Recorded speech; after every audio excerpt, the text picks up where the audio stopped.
આજે આપણે બનાવીશું આખું વરસ સ્ટોર કરવા માટેનું પાણીચું અથાણું। આ અથાણું કોઈપણ જાતના તેલ મસાલા વગર ફક્ત પાણીમાં જ બને છે, એટલે એને પાણીચું અથાણું કહેવાય છે। આ રીતે સિઝનમાં કેરીનું અથાણું બનાવીને તમે એને આખું વરસ સ્ટોર કરીને ઉપયોગ કરી શકો છો। આ અથાણુંમાં તેલ મસાલા નથી હોતા, એટલે તમે જ્યારે બીમાર પડો ત્યારે પણ આ અથાણું તમે ખાઈ શકો છો। માંદગીમાં મોં બગડેલું હોય અને તમારાથી ખોરાક ન ખવાતો હોય તો તમે ખાવા સાથે આ અથાણુંનો ઉપયોગ કરી શકો છો। પાણીચું અથાણું બનાવવા માટે અહીં મેં મીડિયમ સાઇઝની તોતાપુરી કેરી લીધી છે। અહીં મેં થોડી મીડિયમ સાઇઝની લીધી છે, આના કરતાં નાની પણ કેરી તમે યુઝ કરી શકો છો। અહીં મેં તોતાપુરી કેરી યુઝ કરી છે, એની જગ્યાએ તમે કેસર કેરી પણ યુઝ કરી શકો છો। આ અથાણું બનાવવા માટે કેરી હંમેશા તોડેલી જ ડીચાવાળી યુઝ કરવાની છે। આ રીતની જે છૂંદાયેલી કેરી હોય, નીચે પડેલી કેરી હોય એવી યુઝ નથી કરવાની, કારણ કે જ્યારે આપણે એને પાણીચું અથાણુંમાં નાખીએ છીએ તો એ પોચી થઈ જાય છે અને અથાણું બગડી જાય છે। પાણીચું અથાણું બનાવવા માટેની કેરી માર્કેટમાં આ સિઝનમાં મળતી હોય છે, તો તમારે એ જ યુઝ કરવાની છે। હવે કેરીને પાણીથી સરસ રીતે ધોઈ લેવાની છે। આ કેરીને આપણે થોડીવાર માટે પાણીમાં જ રાખવાની છે। હવે આપણે પાણીચું અથાણુંમાં ઉમેરવા માટેનો મસાલો તૈયાર કરી લઈશું। તો એના માટે મેં અહીં 2 થી 3 ચમચી જેટલી હળદર, અડધી વાડકી જેટલું દિવેલ અને 1 વાડકી જેટલું મીઠું લીધું છે। મીઠું આશરે 70 થી 80 ગ્રામ જેટલું લીધું છે। હવે 2 થી 3 ચમચી જેટલું મીઠું વાડકીમાં રાખીને બાકીનું મીઠું આપણે એક ડીશમાં લઈ લેવાનું છે। હવે મીઠા સાથે 2 થી 3 ચમચી જેટલી હળદર ઉમેરી દેવાની છે। હળદર ઉમેર્યા પછી હવે એમાં અડધી વાડકીમાંથી 2 થી 3 ચમચી જેટલું દિવેલ ઉમેરી દેવાનું છે। હવે અથાણું ભરવા માટેની બરણી આપણે તૈયાર કરી લઈશું। અહીં બરણીને મેં સારી રીતે ધોઈને તડકામાં તપાવી લીધી છે। હવે બરણીમાં 2 થી 3 ચમચી જેટલું દિવેલ ઉમેર્યું છે। દિવેલ ઉમેરીને આ રીતે આખી બરણીમાં એને ફેરવી દેવાનું છે। આવી રીતે આખી બરણીમાં દિવેલ ચોપડી દેવાથી એમાં જીવાત નહીં થાય અને અથાણું આખું વરસ એકદમ કડક જ રહેશે। હવે બરણીમાં 1 થી 1.5 ચમચી જેટલી હળદર ઉમેરવાની છે। અથાણામાં ઉમેરવા માટે જે આપણે મીઠું, હળદર અને દિવેલનો મસાલો તૈયાર કર્યો હતો, એમાં આપણે 1 ટુકડો લીલી હળદરનો છીણીને ઉમેરીશું। તમે સૂકી હળદરની જગ્યાએ આ રીતે લીલી હળદર પણ થોડી વધારે છીણીને ઉપયોગમાં લઈ શકો છો। હવે મીઠું, હળદર અને દિવેલને સારી રીતે આ રીતે મિક્સ કરી લેવાનું છે।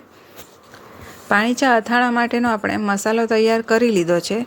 હવે બરણીને સરસ રીતે દિવેલ અને હળદરથી કોટ કરી લેવાની છે। હવે આખી બરણીને આ રીતે હળદર અને દિવેલથી કોટ કરી લીધી છે। હવે અથાણા માટેની જે કેરી છે એને પાણીમાંથી કાઢીને મીઠું અને હળદરવાળા મિશ્રણમાં રાખવાની છે। હવે કેરીને સરસ રીતે હળદર, દિવેલ અને મીઠુંથી કોટ કરી લેવાની છે। હવે કેરીને હળદર અને મીઠુંથી સારી રીતે કોટ કરી લીધી છે। એને હવે આપણે બરણીમાં એક એક કરીને મૂકતા જઈશું। બધી જ કેરીને આ રીતે હળદર મીઠુંવાળી કરીને એને બરણીમાં ભરતા જવાનું છે। આ અથાણું ઘરના નાના મોટા સૌ કોઈ ખાઈ શકે એવું છે। આ અથાણામાં વધુ તેલ મસાલા પણ આપણે યુઝ નથી કરતા, એટલે પચવામાં પણ એકદમ હળવું છે।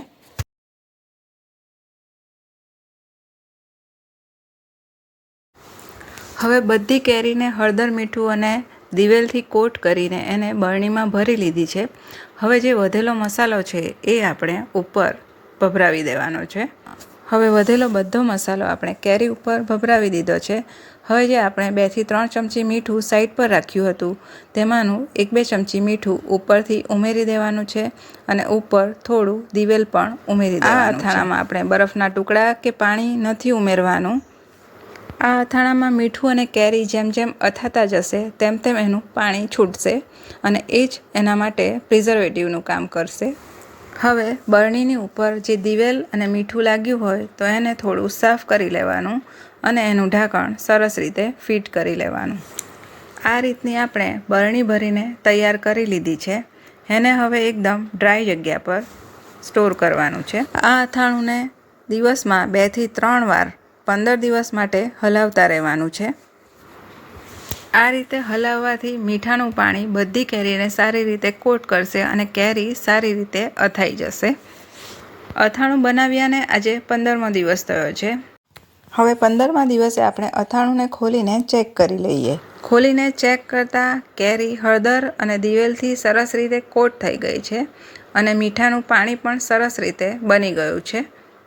આ બરણીમાં મેં થોડા દિવસ પછી કેસર કેરી પણ ઉમેરી હતી. એ પણ સારી રીતે હળદર મીઠાથી કોટ થઈ ગઈ છે. કેરી અથાઈ ગઈ છે એટલે કેરીનો કલર પણ ચેન્જ થઈ ગયો છે અને કેરી થોડી સંકોચાઈ પણ ગઈ છે.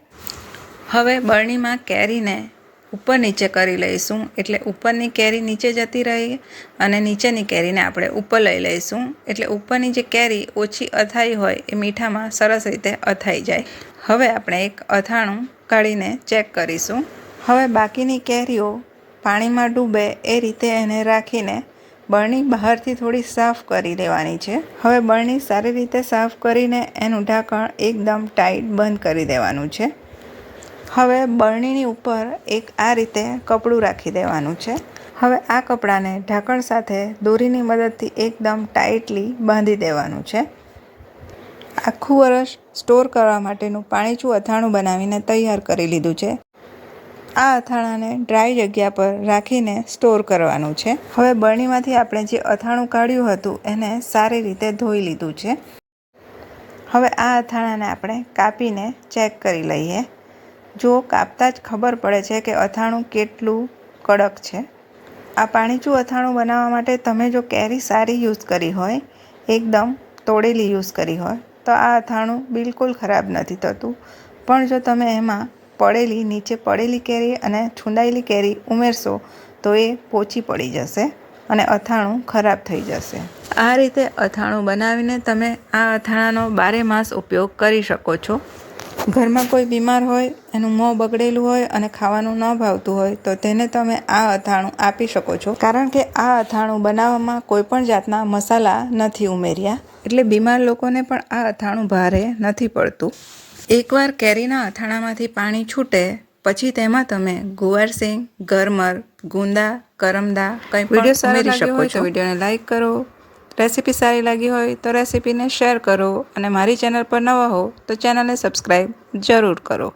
ફરી મળીશું નવા વિડીયો સાથે. ત્યાં સુધી આપ સ્વસ્થ રહો અને મસ્ત રહો.